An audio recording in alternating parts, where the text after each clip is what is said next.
Yogis. It's very good to be back with you to share some yoga. Please keep in mind the value of your practice is such that yoga keeps the healthy body healthy. Yoga helps a healthy body resist illness. And should one become ill, yoga assists us in a swift recovery. These are very good reasons to practice. You might find around your home a few items that will be helpful for you in today's practice. For example, you might have something like this. This is the belt from my bathrobe. I do have a yoga strap, but if you don't, something like this would serve a useful purpose to you. Similarly, I have a cork block, but you might have something around your home that is similar dimension. We're going to be using it on its tall side today, so something like that would be useful as well. Finally, you see here a woolen blanket. And if a blanket isn't available in your home, you can substitute a towel or a couple of towels folded together. Finally, we have a simple kitchen chair. To begin our practice together, sit toward the front edge of your chair.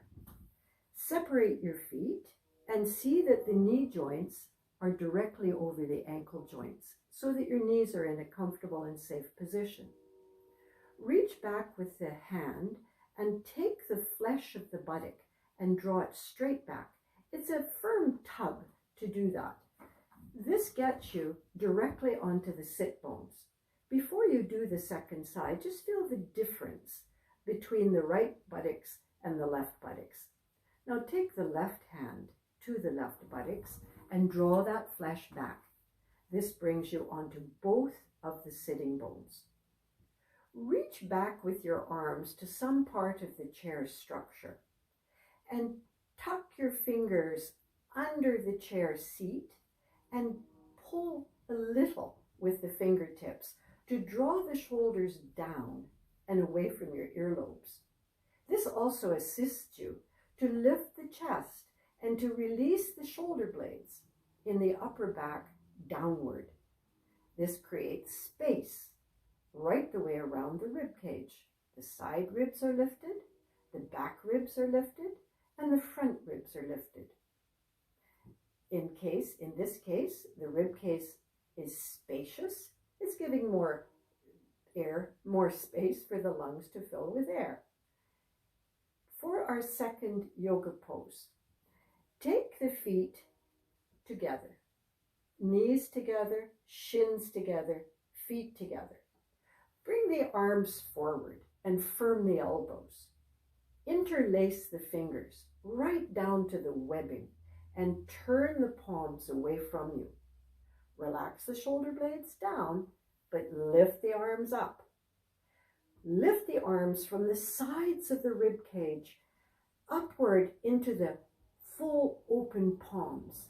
Spread the palms and tip the little finger side of your hand toward the back as you lift the thumb side of the hands up.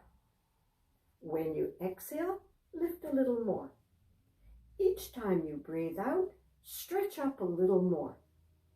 And then take the arms forward, freeing the hands. This time when you interlace, bring the other index finger on top and turn the palms away from you. Firm the elbows, raise the arms, and now once more, as you exhale, stretch up. Breathing in, I press into the feet. Breathing out, I stretch upward.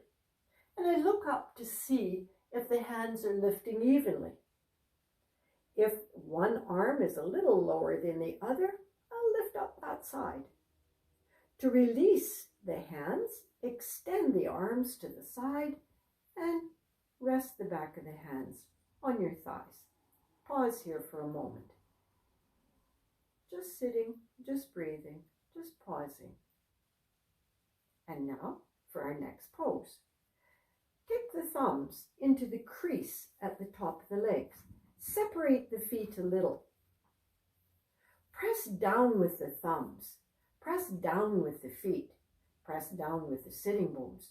But lift the trunk up and forward. The sit bones are pressing down. The side body is stretching forward. I'm looking up. Back of the head is in line with the spine. The spine is lengthening. From the tailbone to the base of the skull, the spine is lengthening as the chest lifts. Then I take the brick, or if you have a brick, that's excellent. If you don't, you could always use something similar to that. And moving the brick away from me as far as I can reach it, I press the palms into the brick and stretch the side ribs forward. As I stretch the side ribs forward, from the sides of the waist, I'm walking the hands away from me, lengthening away. Then lift the chest, look up. This creates a concave action in the upper thoracic spine. The upper vertebrae are coming into the body. The chest is lifting. The collarbones are spreading. The trunk is extending and broadening. Again, making space for the lungs. To come out of this posture, place the right hand on the right thigh. Place the left hand on the left thigh. Push down.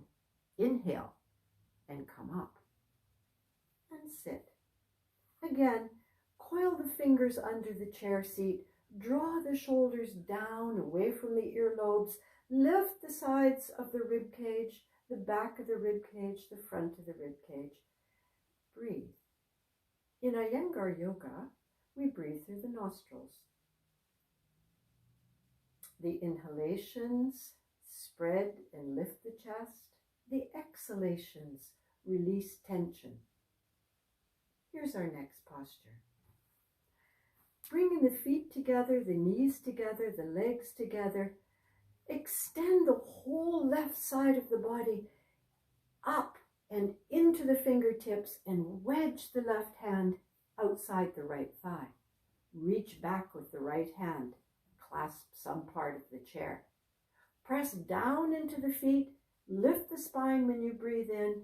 And as you exhale, turn the abdomen and the rib cage to your right. Each inhalation is an upward movement. Each exhalation is a rotation. The head is last to turn, to look in the direction of the right shoulder. Breathe. Inhale softly, exhale softly. Hold this pose as you breathe into the back body. Here, the left side of the back ribs is spreading away from the spine. The right side is moving toward the spine. The collarbones have turned. The abdomen has turned. The eyes are looking to the right. To come out of this posture, turn the head forward, bring the arms with you, and extend the right arm. Lifting the whole right side of the rib cage, wedge the outer right hand beyond the left thigh and reach back with the left arm. Lift the chest. When you breathe in, push down into the feet, lift the spine.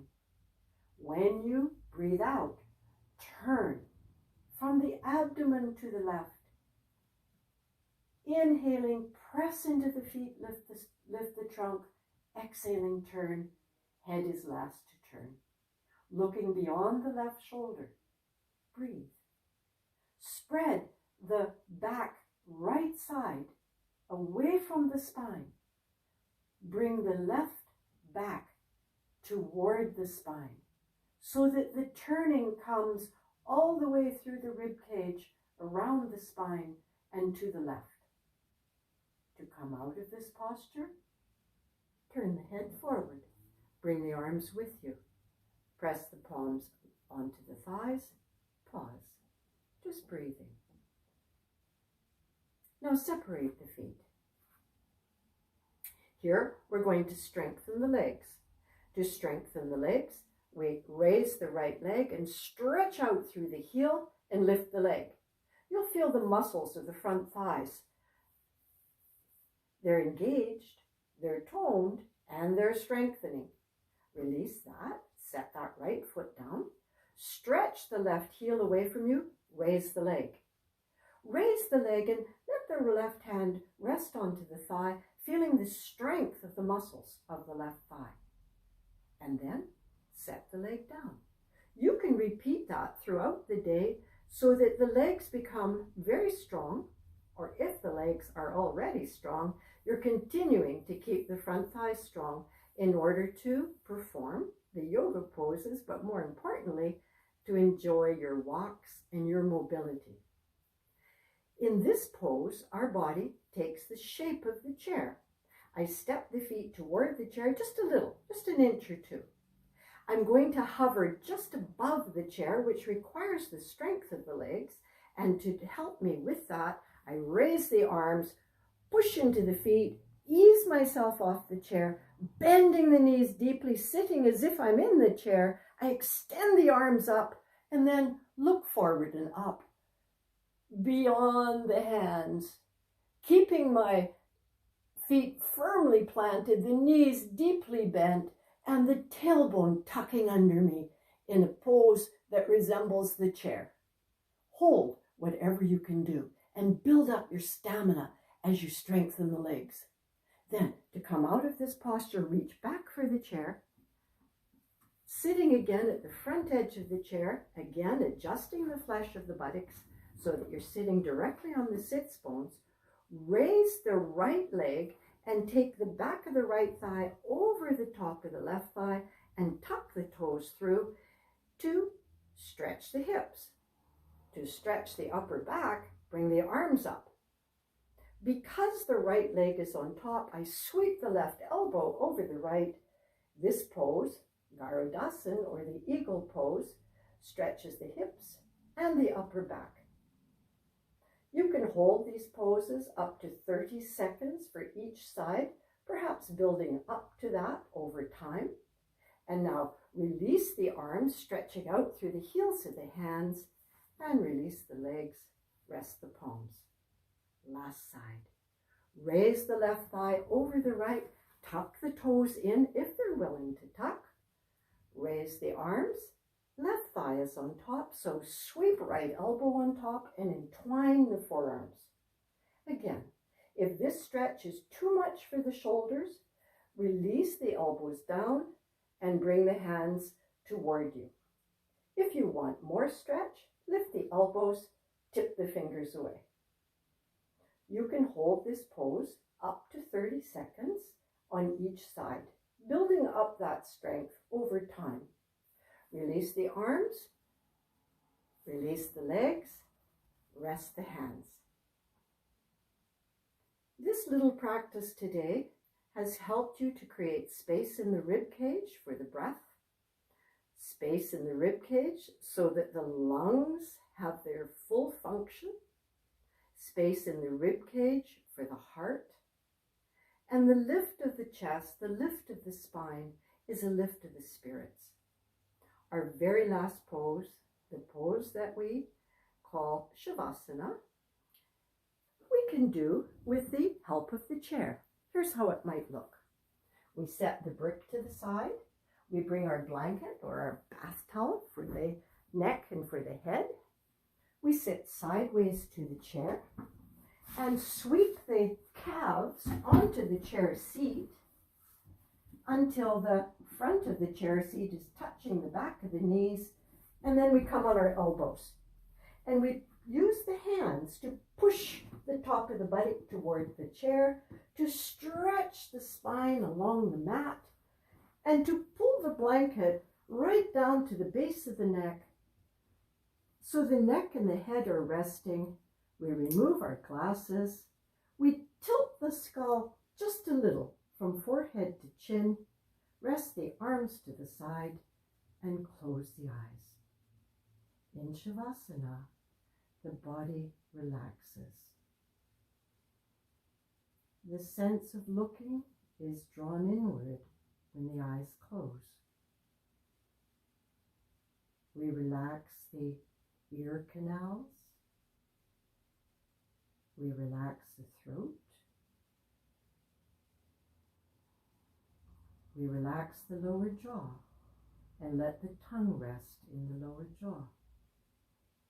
You could stay in Shavasana for 10 minutes, 15 minutes, 20 minutes of complete conscious rest. Namaste, and thank you for joining me